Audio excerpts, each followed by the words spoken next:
베드로 후서 1장. 나 시몬 베드로는 예수 그리스도의 종이며 사도입니다. 나는 우리 하나님의 직접적인 돌보심과 우리 하나님과 구주이신 예수 그리스도의 간섭하심에 힘입어 우리처럼 하나님을 경험하여 삶이 변화되고 있는 여러분에게 이 편지를 씁니다. 하나님과 우리 주 예수를 더욱 깊이 경험함으로 은혜와 평화가 여러분에게 임하기를 바랍니다.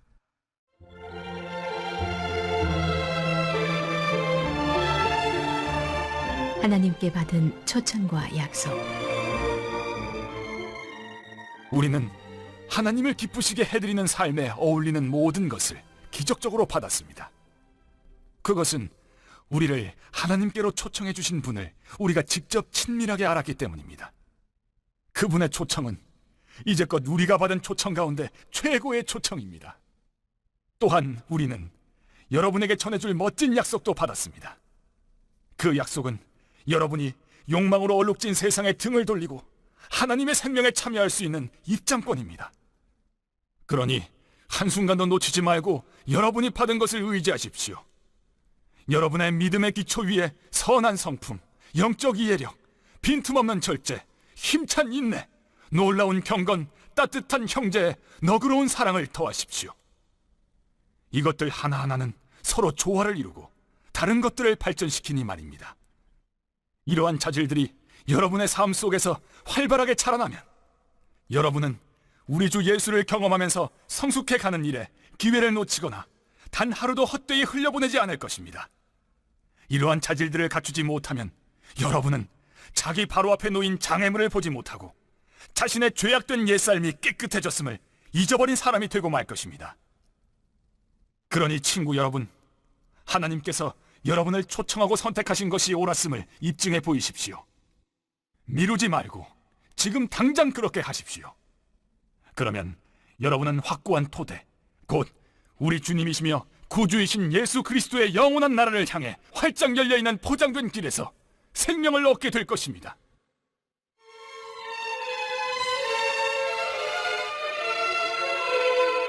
어두운 시절에 만난 한 줄기 빛. 여러분이 이제껏 이 모든 진리를 알고 안팎으로 실천해 왔지만 때가 위태로우니 나는 잠시도 멈추지 않고 여러분의 주의를 환기시키려고 합니다. 여러분을 자주 일깨워 방심하지 않게 하는 것, 이것이 내게 주어진 임무입니다.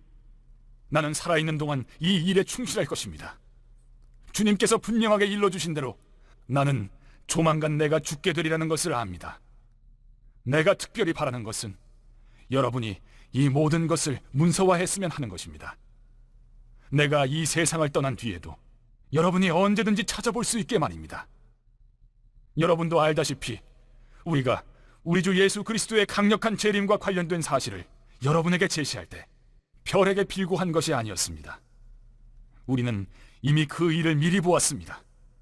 하나님 아버지께로부터 빛을 받아 찬란하게 빛나는 예수를 우리 두 눈으로 똑똑히 보았습니다.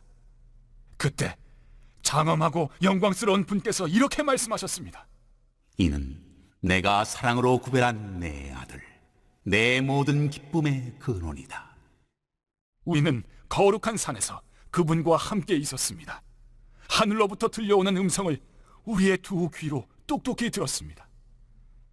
우리는 우리가 보고 들은 것을 확신합니다. 그것은 하나님의 영광, 하나님의 음성이었습니다. 예언의 말씀이 우리에게 확증되었습니다. 여러분도 그 말씀에 주의를 집중해야 합니다. 그것은 여러분의 어두운 시절, 곧 여러분의 마음속에 새벽이 와서 새벽별이 떠오르기를 기다리던 시절에 여러분이 만난 한 줄기 빛입니다. 여기서 꼭 명심해야 할 것이 있습니다. 성경의 예언은 사적인 의견을 제시한 것이 아닙니다. 왜 그렇습니까? 예언은 사람의 마음에서 꾸며낸 것이 아니기 때문입니다. 예언은 성령께서 사람들을 격리하여 하나님의 말씀을 전하게 할 때 생겨난 것입니다. 신의 성품에 참여하기까지 하는 약속, 하는 삶. 생각나게, 보고 듣게, 주의하게 하는 사역에 대해 묵상해 보시기 바랍니다. 베드로 후서 독자들은 거짓 교사들의 잘못된 가르침으로 복음 진리에서 떨어져 나갈 위험에 처해 있었습니다. 거짓 교사들은 그리스도의 재림과 심판을 부인하면서 정욕적인 삶을 살았습니다. 그들은 잘못된 지식에 근거한 잘못된 믿음으로 독자들을 그릇된 길로 인도했죠. 베드로는 문안인사에서 믿음과 지식이라는 두 가지 개념을 소개하고 있습니다. 올바른 믿음은 올바른 지식에 근거해야 합니다. 베드로는 독자들을 사도들과 동일한 믿음을 받은 자들로 간주합니다. 독자들의 믿음이 사도들로부터 받은 복음에 근거하기 때문이죠. 독자들이 받은 믿음은 보배롭습니다. 이것은 나중에 설명할 거짓 교사들의 불의하고 정욕적인 믿음과 대조됩니다. 보배로운 믿음은 사도들의 믿음이고 독자들은 그 믿음을 받은 자들이라는 사실을 상기시킴으로써 사도들이 전해준 복음 외에 다른 가르침에 근거한 믿음은 거짓임을 암시합니다. 또 사도들이 받은 믿음과 동일한 믿음을 독자들이 받았다는 것은 그 믿음을 수여한 주체가 하나님이심을 암시하지요. 이것은 독자들도 사도들처럼 경건한 믿음 행실을 보여야 한다는 것을 의미합니다. 독자들은 거짓 교사들을 본받아서는 안 됩니다. 믿음을 하나님께서 우리에게 주신 선물로 소개한 베드로는 하나님께서 우리를 부르시고 택하셔서 믿음을 주신 목적이 무엇인지 설명합니다. 1절에서 우리가 받은 믿음에 대해서 말했는데 이제 하나님께서 우리에게 생명과 경건에 속한 모든 것을 주셨다고 말합니다. 그러므로 우리에게 주신 믿음은 생명과 경건에 관한 것이죠. 생명과 경건은 경건한 생명을 의미합니다. 믿음은 우리에게 경건한 생명을 주지요. 하나님께 부름받은 자들은 결코 불의하거나 정욕적인 삶과 관계될 수 없습니다. 경건한 삶에 관한 모든 은혜는 신적인 능력으로만 주어지죠. 이 신기한 신적 능력은 복음이 선포될 때 나타난 표적과 기사와 성령 은사들을 가리키는 것 같습니다. 경건한 생명에 관한 모든 은혜는 자신을 부르신 자를 아는 지식을 가진 자들에게 주어집니다. 여기서 경건에 필요한 능력이 믿음이 아니라 지식을 통해 주어진다는 사실이 생소하게 느껴질 것입니다. 베드로가 지식을 언급하는 것은 거짓 교사들의 잘못된 가르침을 염두에 두었기 때문입니다. 3절에서 말하는 우리를 부르신 이를 아는 지식이 거짓 교사들의 영지주의적인 사변적 지식이 아니라 신의 성품에 참여하는 실천적 지식을 가리키므로 믿음과 지식은 본질적으로 같다고 볼 수 있습니다. 4절은 하나님께서 우리에게 주신 또 다른 것, 즉 보배롭고 지극히 큰 약속을 말합니다. 이 약속은 종말론적인 구원을 가리키고 11절에서는 영원한 나라에 들어가는 것으로 표현되고 있죠. 이 약속을 주신 목적은 독자들이 세상에 썩어질 것을 추구하는 정욕적인 삶을 피하고 신의 성품에 참여하게 하기 위함입니다. 세상에 정욕적인 것을 추구하는 것은 내세에 대한 약속을 부인한 거짓 교사들의 삶의 방식이었죠.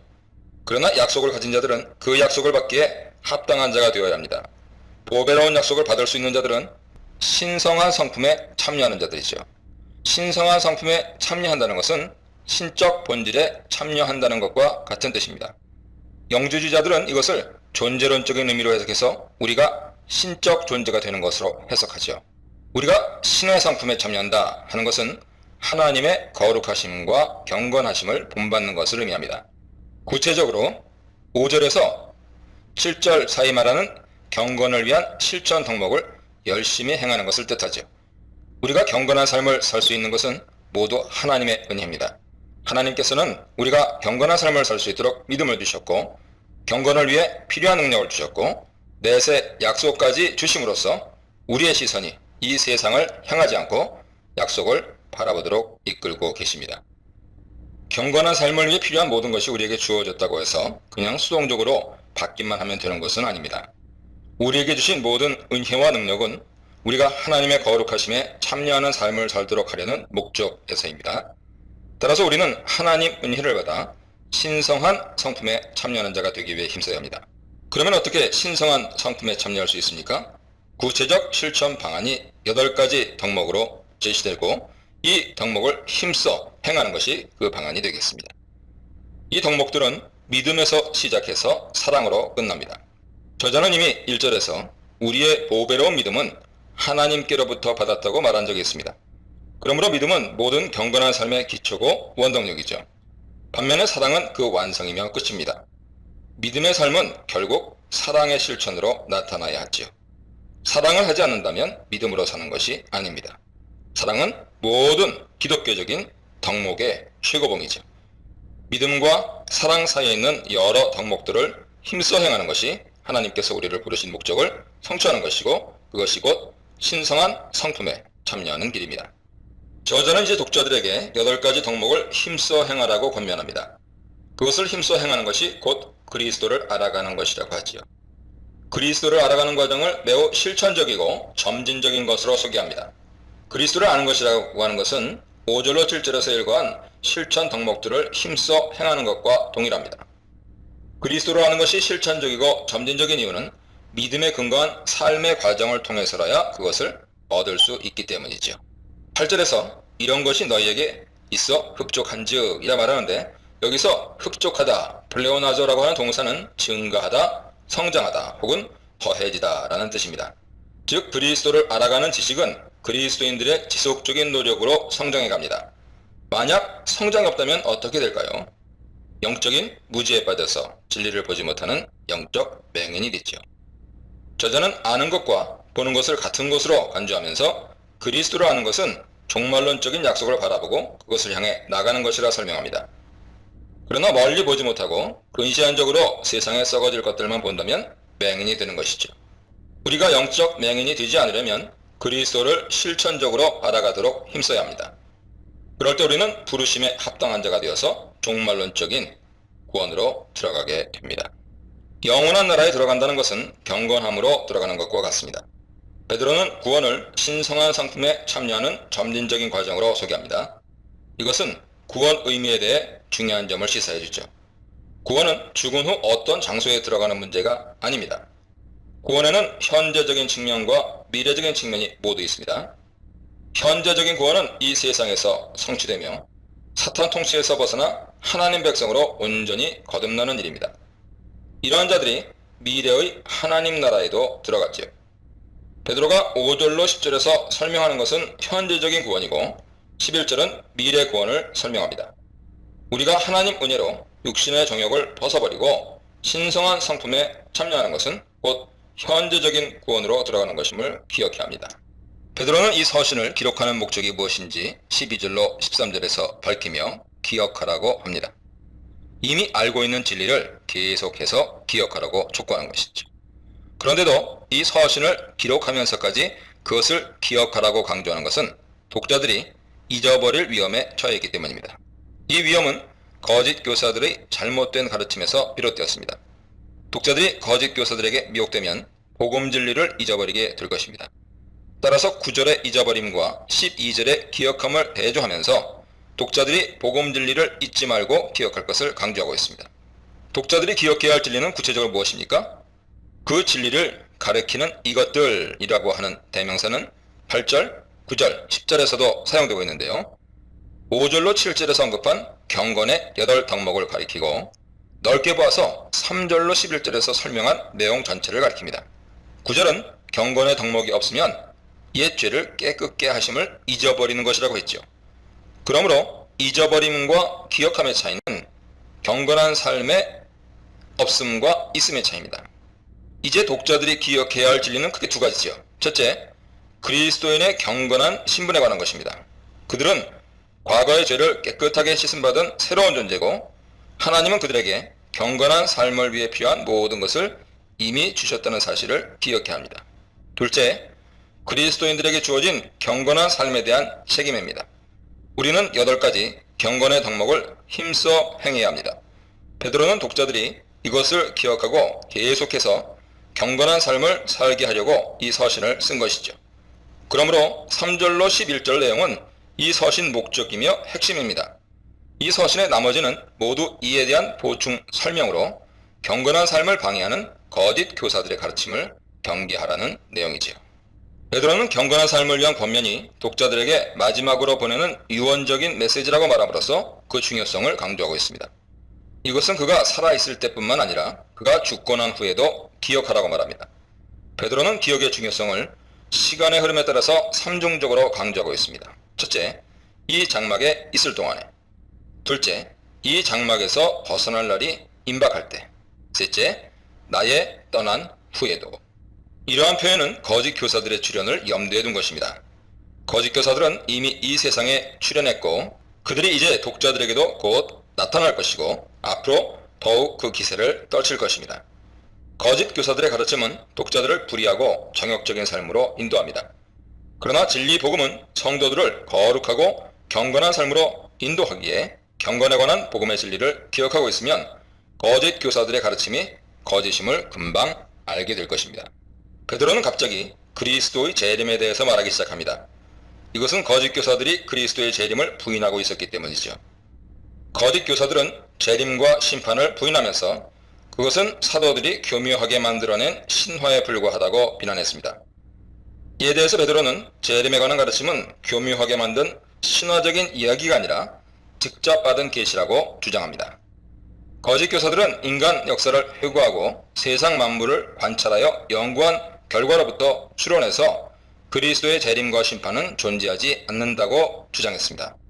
그러나 그들의 추론은 논리적이고 매력적으로 들릴 수 있지만 제한된 인간 경험으로 무한하신 하나님 역사를 판단하는 미련함에 발로죠. 거짓 교사들이 그리스도 재림을 부인한 것은 두 가지 잘못된 오해에 근거합니다. 첫째, 재림의 지연에 대한 그들의 잘못된 해석이죠. 재림을 예언한 사도들이 거의 다 죽을 때까지 그리스도의 재림이 오지 않은 것을 볼 때 재림은 없다고 생각한 것입니다. 둘째, 잘못된 성경 해석으로 재림을 부인했습니다. 20절에서 모든 성경 예언을 사사로이 풀 것이 아니다 하는 경고는 거짓 교사들의 성경 해석을 염두에 둔 것이지요. 베드로는 거짓 교사들의 주장을 반박하면서 재림에 관한 메시지는 만들어낸 신화가 아니라 그리스도께 직접 받은 말씀이라고 주장하고 그 증거를 제시합니다.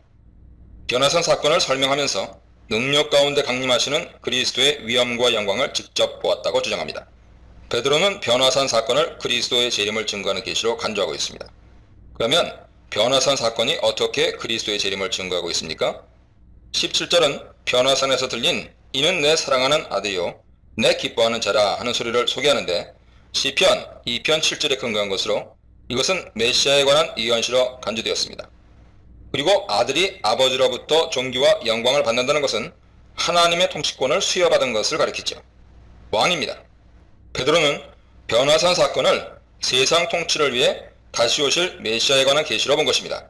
즉 그가 변화산에서 본 영광스러운 예수의 모습은 지금 땅 위에서뿐만 아니라 장차 영광 가운데 다시 오실 만물의 통치자 메시아의 모습이었던 것이죠.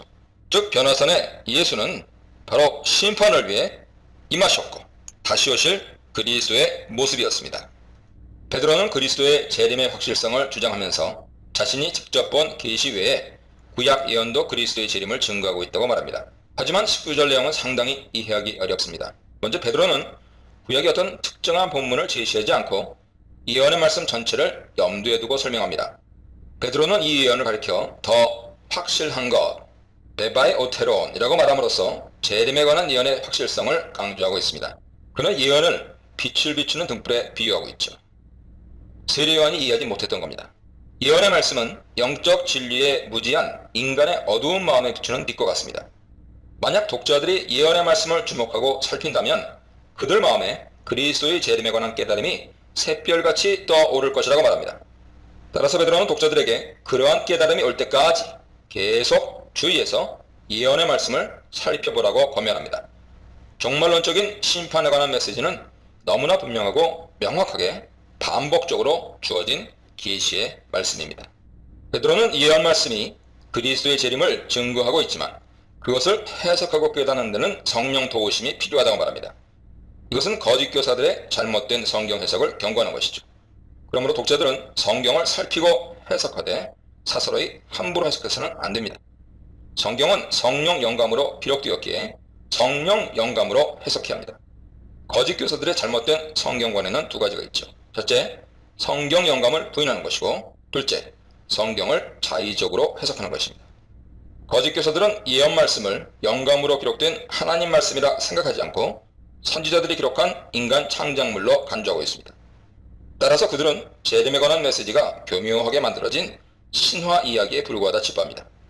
따라서 베드로는 21절에서 예언은 언제든지 사람의 뜻으로 기록한 것이 아니라 성령의 감동을 받은 사람들이 하나님께 받아서 기록한 하나님 말씀이라고 강조하고 있습니다. 2장 거짓 종교 지도자들.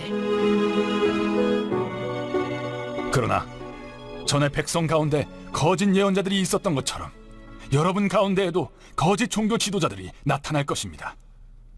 그들은 은근슬쩍 파괴적인 분열을 일으켜서 여러분을 서로 다투게 하고 생명을 되찾을 기회를 주신 분의 손을 물어뜯게 할 것입니다.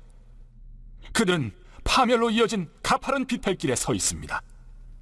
그러나 그들은 파멸하기 전까지 옳고 그름을 구별하지 못하는 추종자들을 많이 모을 것입니다. 그들 때문에 진리의 길이 욕을 먹습니다. 그들은 자기만 아는 자들입니다. 그들은 무엇이든 그럴싸한 말로 여러분을 이용해 먹을 것입니다. 물론 그들은 무사하지 못하고 불행한 최후를 맞을 것입니다. 그런 일이 계속되도록 하나님께서 두고 보고만 계시지 않기 때문입니다. 하나님께서는 반역한 천사들을 가볍게 넘기지 않으셨습니다. 그들을 지옥에 가두셔서 최후 심판의 날까지 갇혀있게 하셨습니다. 또한 그분은 경건치 못한 옛 세상도 가볍게 넘기지 않으셨습니다. 홍수로 쓸어버리시고 오직 8명만 살려주셨습니다. 혼자서 의를 부르짖던 노아가 그중 한 사람이었습니다. 하나님께서 소돔과 고모라 두 도성을 멸망시키기로 작정하시자 남은 것은 잿더미뿐이었습니다. 그것은 경건치 못한 삶에 빠져있는 사람 누구에게나 보내는 끔찍한 경고였습니다. 그러나 성적으로 더럽고 사악한 자들 때문에 몹시 괴로워하던 선한 사람 롯은 구원을 받았습니다. 저 의로운 사람은 날마다 도덕적인 부패에 둘러싸여 끊임없이 괴로움을 겪고 있었던 것입니다. 이처럼 하나님께서는 경건한 사람들을 악한 시련에서 건져내시는 분입니다. 또한 그분은 사악한 자들의 발을 최후 심판의 날까지 불 속에 붙들어 두시는 분입니다.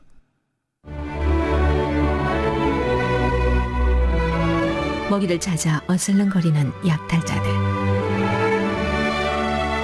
하나님께서는 특히 더러운 생활 방식에 빠져서 정욕을 따라 살아가는 거짓 교사들에게 진노하십니다. 그들은 참된 권위를 멸시하고 간섭받기를 싫어합니다.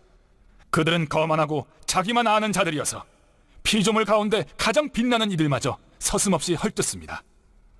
모든 면에서 그들보다 뛰어난 천사들조차도 그런 식으로 거만하게 굴거나 하나님 앞에서 다른 이들을 헐뜯을 생각을 하지 않습니다.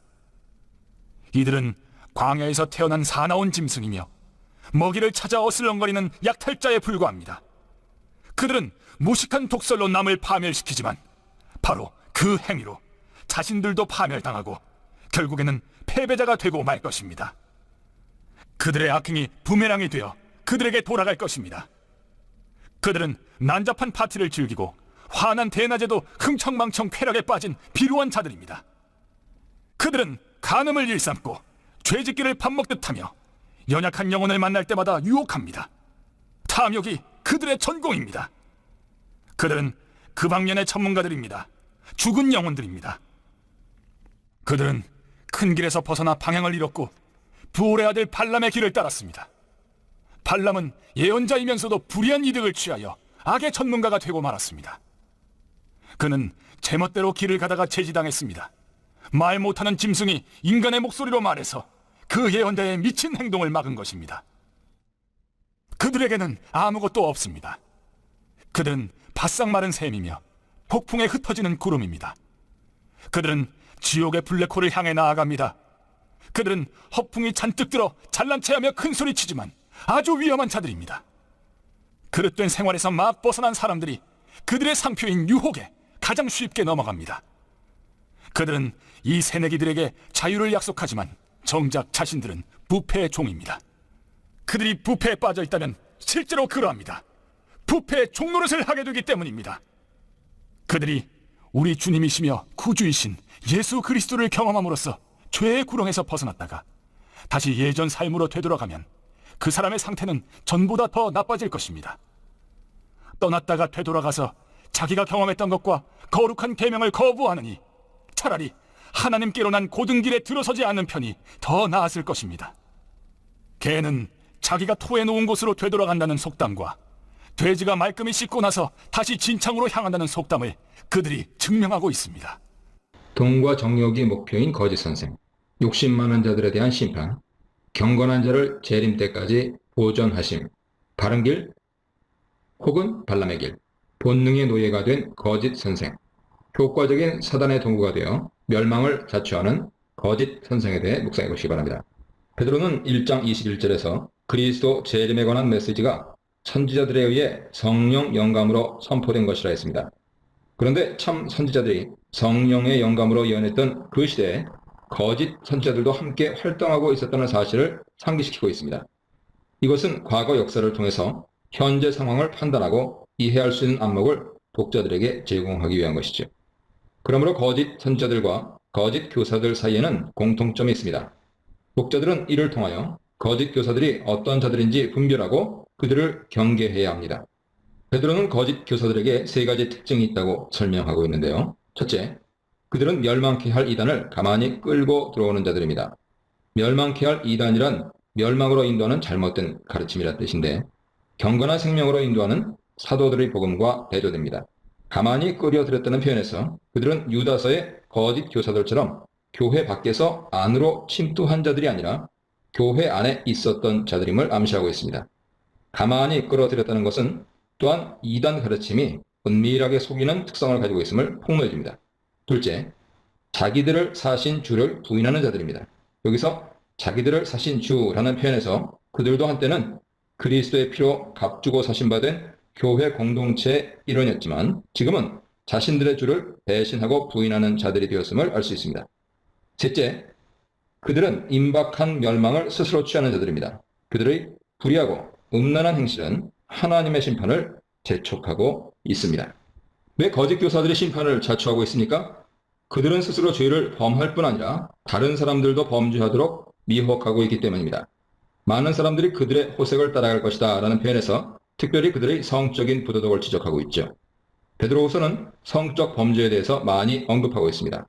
4절로 16절에는 타락한 천사들로부터 시작해서 발람 선지자에 이르기까지 여러 가지 범죄에 대해서 열거하는데 이들은 모두 성적 범죄와 연관되어 있습니다. 성도들을 성적인 음란으로 인도하는 거짓 교사들의 행위는 결국 진리의 도를 회방하는 결과를 가져오죠. 진리의 도란 복음 진리에 따라 살아가는 삶의 방식을 가리키는 것이고 회방을 받는다는 것은 모욕을 받는다는 뜻입니다. 복음은 성도들을 거룩하고 경건한 삶으로 인도하는 것입니다. 그러나 거짓 교사들은 복음을 호색적인 것으로 전락시키므로 진리의 복음을 모욕하고 있습니다. 그리스도 이름과 복음이 모욕당하는 것은 교회 밖에 있는 불신자들 때문이 아니라 교회 안에 있는 성도들의 불의함과 부도덕함 때문입니다. 베드로는 거짓 교사들이 어떤 존재인지 설명한 후에 이제 그들의 가르침이 거짓이며 허구라는 사실을 폭로하고 있습니다. 거짓 교사들의 가르침은 진리가 아니라 지어낸 말입니다. 원래 지어낸 말이라는 표현은 거짓 교사들이 사도들의 가르침을 비판하며 사용했던 표현이지요. 앞서 1장 16절 보세요. 교묘하게 지어낸 말로 성도들을 속이는 자들은 사도들이 아니라 거짓 교사들입니다. 그것은 탐심에서 비롯되었습니다. 너희로 이득을 삼으니 라는 표현은 너희를 그들의 이익을 채우는 수단으로 여긴다 하는 뜻이죠. 그들에 대한 심판은 지체하지 않고 신속하게 집행될 것입니다. 저희 심판은 옛적부터 지체하지 않는다라고 했는데 이것은 거짓 교사들과 같은 자들에 대한 심판은 옛적부터 지체하지 않고 신속하게 행해져 왔음을 설명하는 것입니다. 저희 멸망은 자지 아니한다 해서 저자는 심판과 멸망을 의노하여 설명하고 있습니다. 거짓 교사들에게 임할 심판과 멸망은 한가하게 졸거나 게으름을 부리지 아니하고 신속하게 다가올 것이라고 말합니다. 이 표현 역시 거짓 교사들의 주장을 반박하는 것입니다. 거짓 교사들은 심판이 어디 있느냐, 왜 심판이 이렇게 더디냐 조롱하면서 심판을 부인했습니다. 뒤에 3장 3절 이하 보세요. 그러나 베드로는 오히려 그들에게 임할 심판은 졸지도 않고 지체하지도 않고 신속하게 다가올 것이라 말합니다. 베드로는 거짓 교사들에게 심판이 신속하게 임할 것이라고 했는데 이제 역사적인 증거를 통하여 증명하고 있습니다. 먼저 범죄한 천사들과 노아 시대 홍수 심판에 대해서 설명합니다.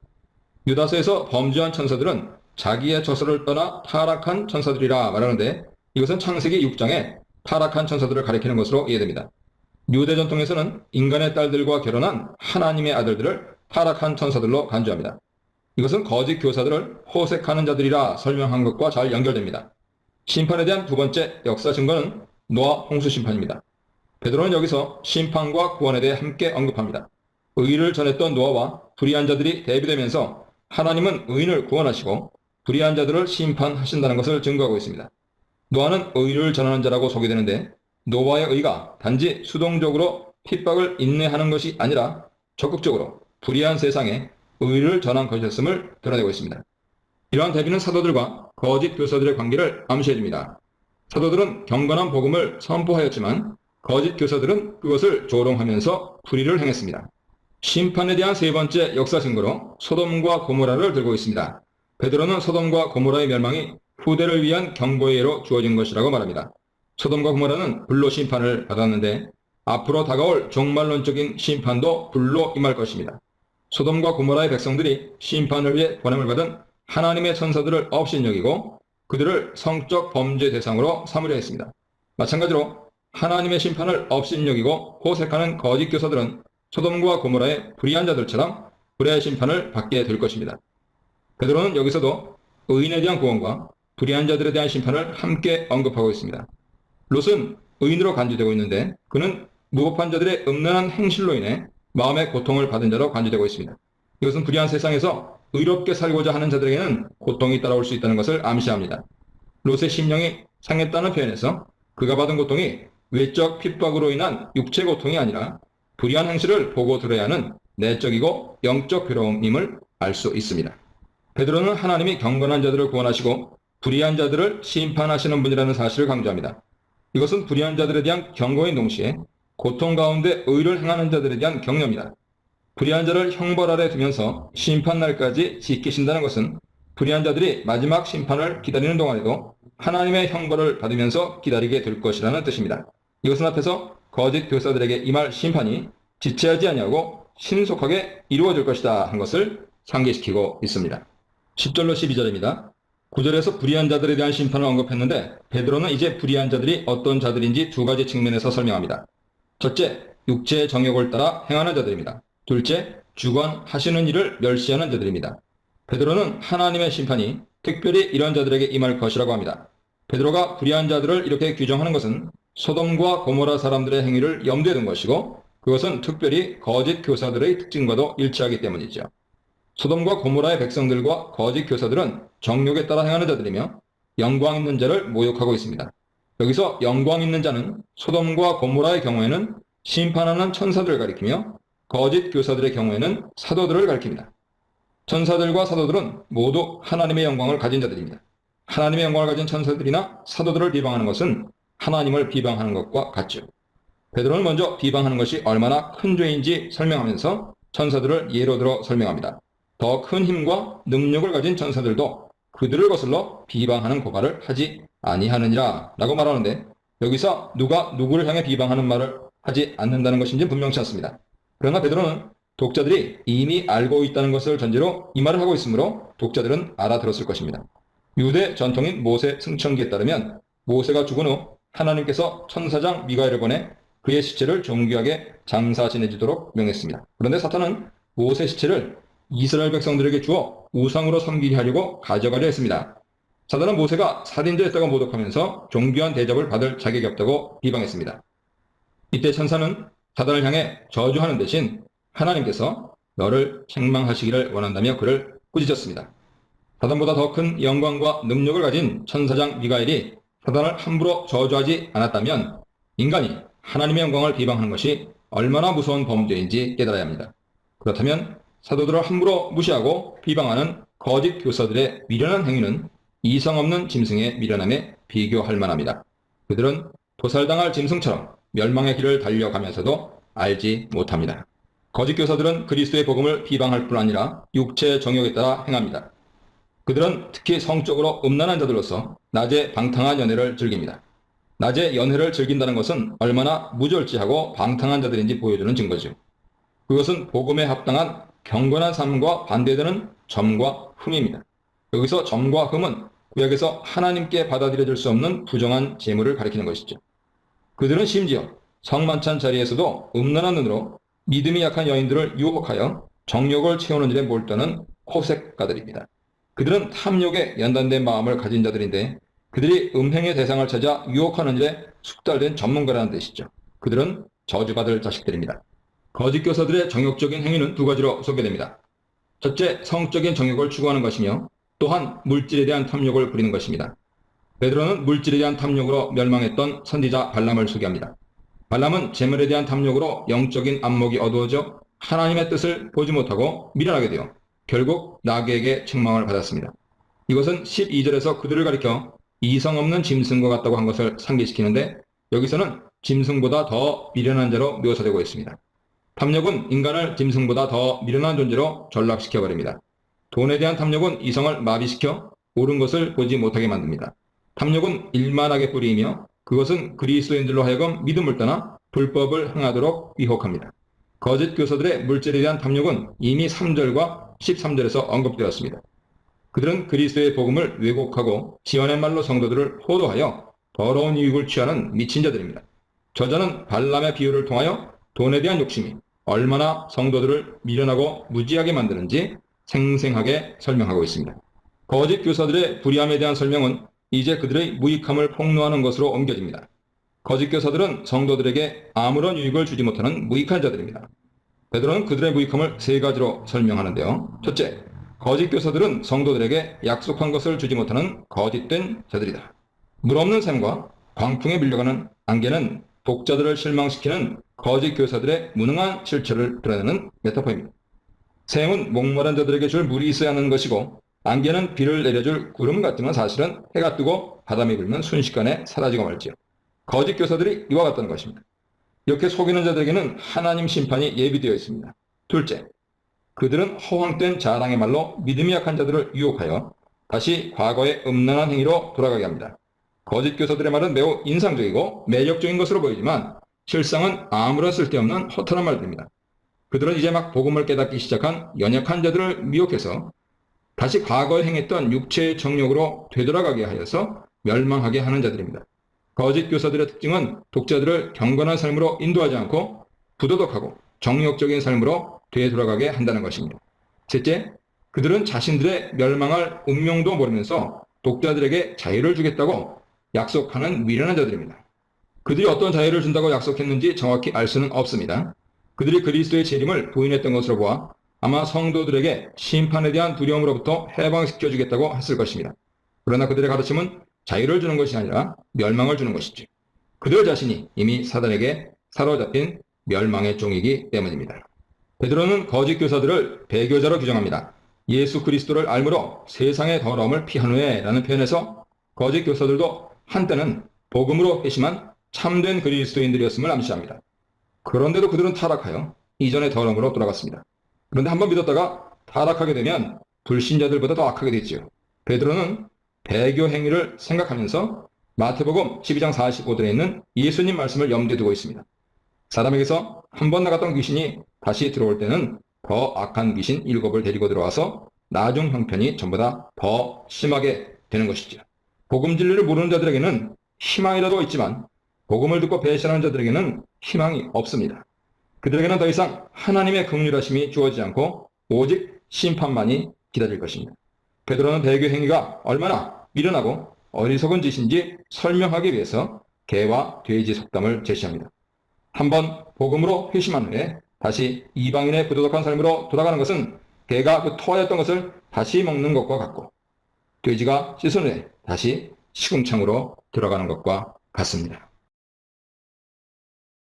3장 마지막 때. 사랑하는 친구 여러분, 이 편지는 내가 여러분에게 두 번째로 쓰는 편지입니다. 나는 이 두 편지를 통해 여러분이 마음을 빼앗기지 않도록 여러분을 일깨우고자 합니다. 거룩한 예언자들의 말과 여러분의 사도들이 전해준 우리 주님이신 구주의 계명을 명심하십시오. 무엇보다 이것을 알아두십시오. 마지막 때에 조롱하는 자들이 나타나서 전성기를 누릴 것입니다. 그들은 모든 것을 자기들의 보잘것없는 감정 수준으로 끌어내려 그분께서 다시 오겠다고 약속했는데 어찌 된 거요? 우리 조상들이 죽어서 땅에 묻혀있고 모든 것이 창조 첫날 이래로 그대로이지 않소? 변한 것이 하나도 없잖소? 하고 조롱할 것입니다. 그러나 그들이 쉽게 잊어버리는 사실이 있습니다. 모든 천체와 이 지구가 오래전 하나님의 말씀을 통해 물로 덮인 혼돈에서 생겨났다는 것입니다. 그런 다음 하나님의 말씀이 다시 홍수로 혼돈을 일으켜 세상을 파멸시켰습니다. 지금 있는 천체와 지구는 마지막 불심판 때 쓰일 연료입니다. 하나님께서 다시 말씀하실 준비를 하고 계십니다. 하나님을 모독하는 회의론자들을 심판하고 멸망시키겠다는 신호를 보내고 계신 것입니다.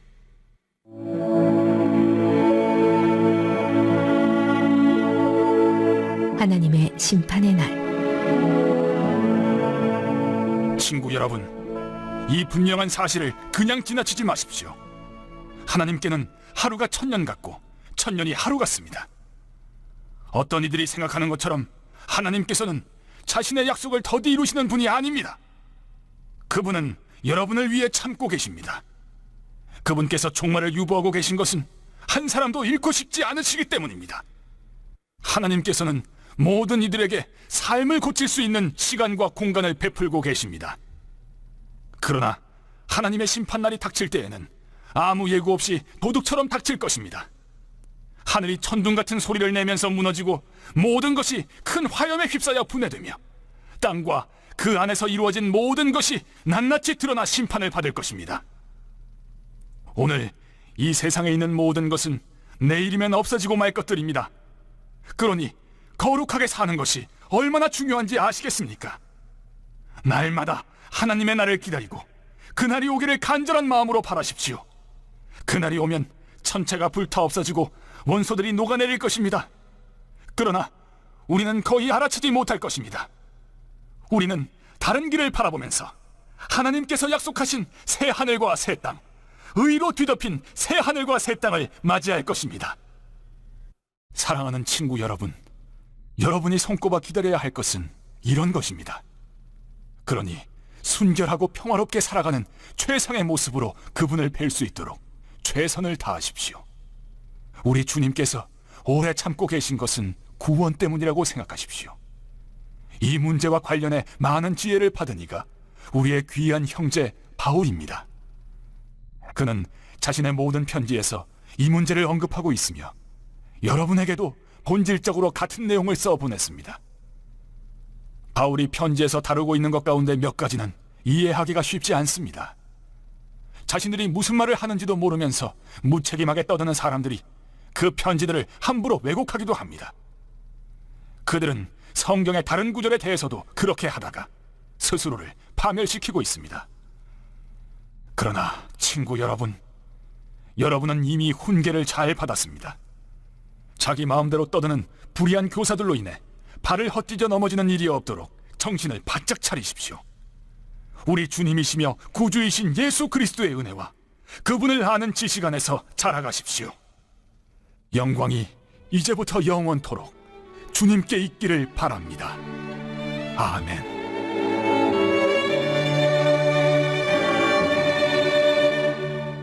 주님 명령 생각나게 하고 기억나게 하고 정욕을 따라 재림 약속을 조롱하고 망각하고 말씀으로 보존하시고 심판하시고 우리 시간과 다른 하나님 시간 더디지 않아 도둑같이 오시면 헛되고 무가치한 것들은 다 드러나 성도들은 예수님 은혜와 지식에서 재림날까지 자라가에 대해 묵상해 보시기 바랍니다. 3장 1절로 13절은 거짓 교사들의 주장과 그에 대한 베드로 반박으로 구성되어 있습니다. 1절로 4절은 거짓 교사들의 출현과 그들의 주장에 대해 소개하고 있는데요.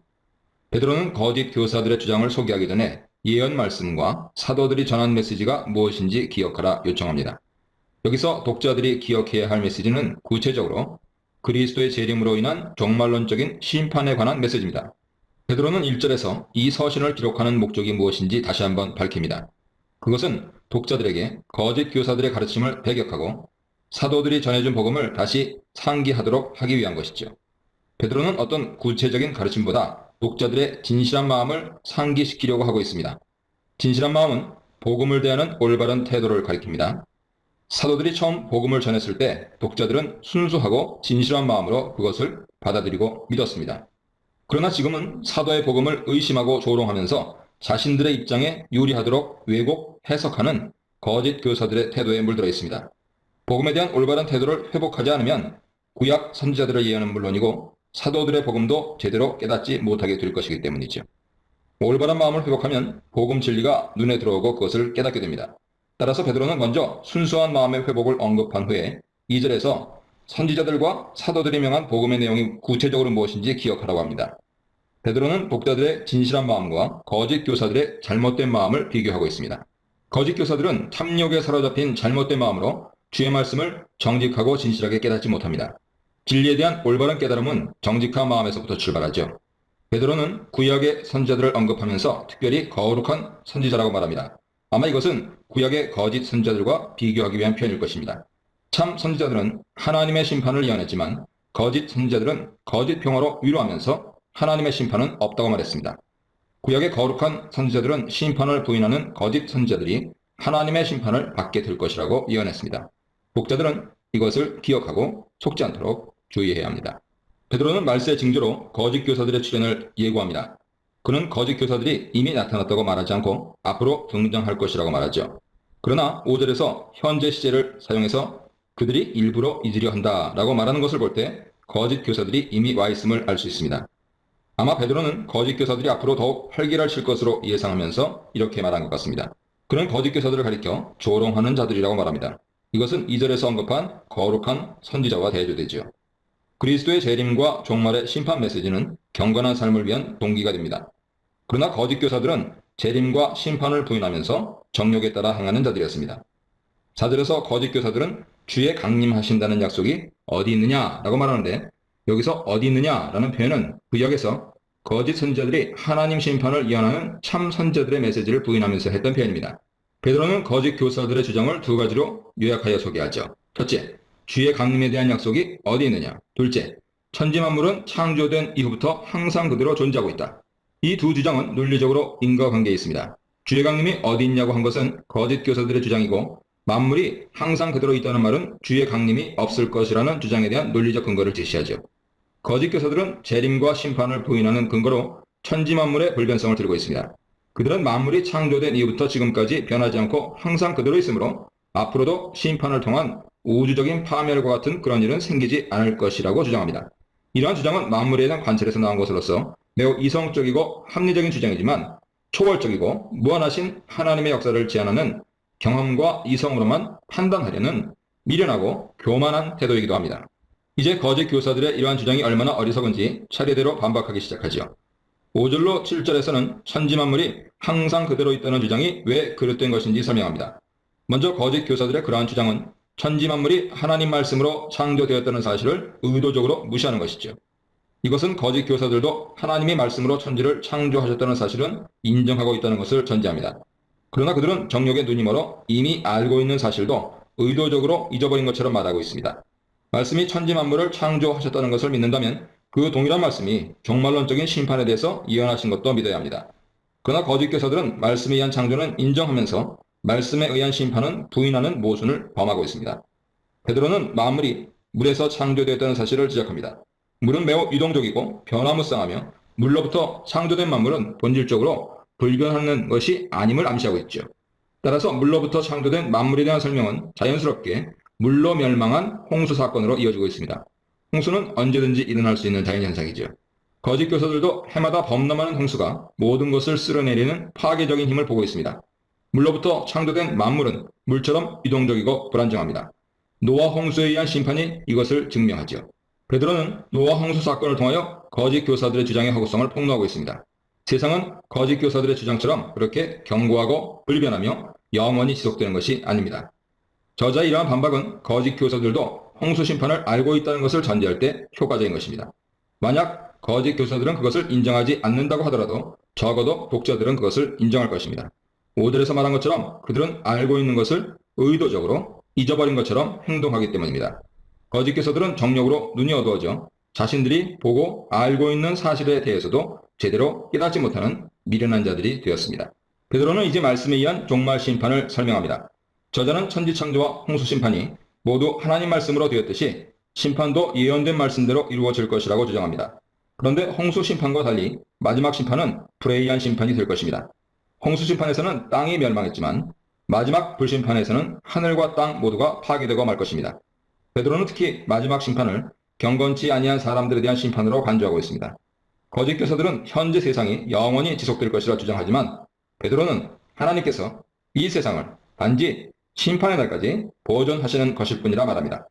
만물의 창조가 하나님 말씀으로 되었듯이 만물의 심판도 하나님 말씀으로 될 것입니다.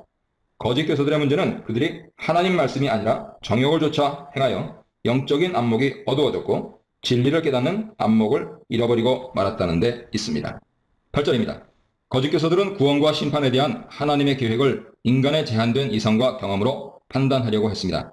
아마 거짓 교사들은 초대교회가 기대한 것보다 재림이 빨리 오지 않자 재림에 관한 사도들의 가르침이 잘못되었다고 생각했을 것입니다. 그러나 베드로는 재림의 때에 대한 인간적인 판단과 평가를 유보하고 하나님 관점에서 시간을 바라보도록 유도하고 있습니다. 주께는 하루가 1000년 같고 1000년이 하루 같다 라는 표현은 시편 90편 4절에서 온 것으로 하나님의 영원하심에 비해 찰나에 불과한 인생의 덧없음을 소개한 것이지요. 인간적인 관점에서 볼 때 재림이 더딘 것처럼 보일 수 있지만 그것은 재림이 지연되는 것이 아니라 인간의 구원을 위해 하나님이 인내하시기 때문입니다. 하나님은 죄인들에게 회개할 기회를 주시기 위해 즉각적으로 심판하지 않으시고 오랫동안 참으시죠. 베드로는 재림의 때와 시간에 대한 독자들의 관심을 회개를 통한 경건한 삶으로 돌리려고 합니다. 그는 재림이 더디다고 생각하는 사람들에게 다음과 같이 말합니다. 재림이 더디다고 생각하느냐? 그렇다면 그것을 죄를 회개하고 구원받는 기회로 삼으라 말이죠. 재림이 더디게 온다고 생각하는 사람들이 있지만 그들의 생각과 다른 반전이 있을 수도 있음을 말하면서 경각심을 갖도록 합니다. 재림이 더딘 것이 아닙니다. 어떤 사람들에게는 마치 도적이 침입하듯이 예상치 못한 때에 갑자기 임할 수도 있습니다. 이것은 특히 재림을 망각하고 계속해서 불의를 행하는 자들에게 더욱 그러할 것이죠. 저자는 재림의 때를 주의 날로 표현하는데 이것은 구약에서 종종 심판의 날을 가리킵니다. 베드로는 재림의 때에 나타날 현상 3가지를 소개합니다. 하늘이 큰 소리로 떠나가고 물질이 뜨거운 불에 풀어지며 땅과 그 중에 있는 모든 것이 드러날 것이다. 이는 종말론적인 심판은 과거에 있었던 홍수 심판과 다른 우주적인 심판이 될 것임을 가리킵니다. 땅에 거주하는 인간의 모든 행위는 선악간에 그 행한 대로 숨김없이 드러나게 될 것입니다. 저자는 앞절에서 언급한 것처럼 천지 만물을 불태우고 녹이는 우주적인 심판 앞에서 너희가 어떤 사람이 되어야 마땅하겠느냐고 질문합니다. 이에 스스로 답하면서 거룩한 행실과 경건함으로 하나님의 날이 임하기를 바라보고 사모하라고 말합니다. 또 여기서 재림을 기다리는 종말론적인 삶의 2가지 태도에 대해 설명합니다. 첫째, 경건한 삶을 살아야 합니다. 하나님께서는 이미 그리스도인들에게 경건한 삶에 필요한 모든 것을 주셨다고 말하는데 이것은 그리스도인들의 삶의 목적이 곧 경건한 삶을 위한 것이라는 뜻이죠. 둘째, 재림을 사모하고 기다리는 자가 되라고 말합니다. 재림을 기다리는 사람은 거룩한 행실과 경건함으로 살아갈 것입니다. 베드로는 여기서 거짓 교사들의 불의한 행실과 그리스도인들의 거룩한 행실을 대조합니다. 거짓 교사들은 단순히 재림을 믿을 수 없었던 것이 아니라 원하지 않았던 것이지요. 그들은 이 세상에서의 호색과 정욕적인 삶을 즐기면서 이 세상이 지속되기를 원했던 사람들입니다. 그리스도인들이 재림을 사모하고 기다려야 하는 이유를 설명합니다. 불의한 자들은 이 세상을 사랑하지만 의로운 자들은 새하늘과 새 땅을 사랑합니다. 종말론적인 심판을 동반하는 그리스도의 재림은 만물의 멸망만을 의미하는 것이 아닙니다. 그것은 또한 새 창조를 바라보는 것이죠. 현재 세상은 죄와 불의로 가득 차 있습니다. 경건한 사람들은 이 불의한 세상에 사는 것이 고난입니다. 그러나 그리스도의 재림은 의로운 세상을 가져올 것이죠. 그러므로 새하늘과 새 땅은 그리스도인들에게 약속된 하나님의 축복이기에 바라보고 사모해야 합니다. 새하늘과 새 땅을 기다리는 자들은 거기에 합당한 자가 되어야 하죠. 주 앞에서 점도 없고 흠도 없는 자로 나타나도록 힘써야 합니다. 저자는 그리스도인들을 하나님께 바쳐지는 제물과 같은 존재라 여기고 있습니다. 구약의 제물처럼 그리스도인들은 주 앞에서 완전한 존재가 되어야 합니다. 여기서 완전함은 도덕적인 정결함을 가리키는 것이죠. 이것은 거짓 교사들의 부도덕한 행실과 대조되는 그리스도인들의 정결하고 흠이 없는 거룩한 행실을 강조하는 것입니다. 점과 흠으로 가득한 자들은 심판하시는 주 앞에서 두려워 떨게 될 것입니다. 저자는 독자들에게 주 앞에서 평강 가운데 나타날 수 있는 자가 되도록 힘쓰라고 말합니다. 베드로는 다시 재림의 지연은 우리의 구원을 위한 하나님의 인내하심이란 사실을 강조합니다. 그러면서 바울도 그렇게 말했다는 것을 상기시키죠. 베드로는 바울도 그리스도의 재림과 경건한 삶에 관해서 독자들에게 편지를 보냈다는 사실을 알고 있었습니다. 저자는 이미 거짓 교사들이 재림에 관한 사도들의 메시지를 어떻게 왜곡했는지 설명했습니다. 4절 보세요. 그러나 베드로는 이외에도 복음을 왜곡하는 잘못된 해석이 많이 있다는 사실을 인식하고 있습니다. 바울도 그의 편지에서 어떤 사람들이 자신의 복음을 왜곡해서 자신을 비방했다는 것을 지적하고 있죠. 로마서 3장 8절 보세요. 베드로는 이처럼 성경을 왜곡해서 해석하는 사람들을 가리켜 무식한 자들과 굳세지 못한 자들이라 비판합니다. 그들이 무식한 이유는 세상 지식이 부족해서가 아닙니다. 그들이 교회 밖에서부터 이단 가르침을 끌고 들어온 것을 생각하면 그들은 나름대로 상당한 지식을 가졌을 가능성이 있습니다. 그런데도 그들은 진리의 말씀을 바르게 해석하는 일에 잘 훈련되지 못한 무식한 자들이죠. 굳세지 못한 자들은 거짓 교사들의 미혹에 넘어가 그들에게 동조하는 믿음이 약한 자들을 가리킵니다. 그러므로 독자들은 이러한 무혹한 자들에게 미혹당하지 않도록 조심해야 합니다. 성경을 왜곡하여 해석하는 사람들과 마찬가지로 그것을 쫓아가는 사람들도 멸망의 길을 가는 것이죠. 마지막으로 저자는 독자들에게 예수 그리스도를 아는 지식에서 자라가라고 권면합니다. 사실 이것은 저자가 편지를 시작할 때 했던 말이죠. 1장 1절로 11절 보세요. 그리스도를 아는 지식에서 자라가는 것을 한마디로 요약하면 세상에 썩어질 것을 피하여 신의 성품에 참여하는 자가 되는 것입니다. 1장 4절 보세요. 그러므로 이 지식은 그리스도에 관한 교리적이고 사변적인 어떤 지식을 말하는 것이 아니라 존재론적이고 실천적인 지식으로서 삶 속에서 그리스도의 성품을 따라 살아가는 거룩하고 경건한 삶을 가리키는 것입니다. 저자는 그리스도인들이 힘써야 할 구체적인 삶의 덕목 8가지를 소개한 바 있습니다. 이것을 힘써 행하는 것이 곧 그리스도를 알아가는 것이죠. 1장 8절 보세요. 믿음이란 그리스도를 알아가는 것인데 그리스도를 알아가는 것은 단순한 지적 활동이 아닙니다. 그것은 올바른 교리 위에서 행해지는 올바른 삶을 통해서 성취됩니다.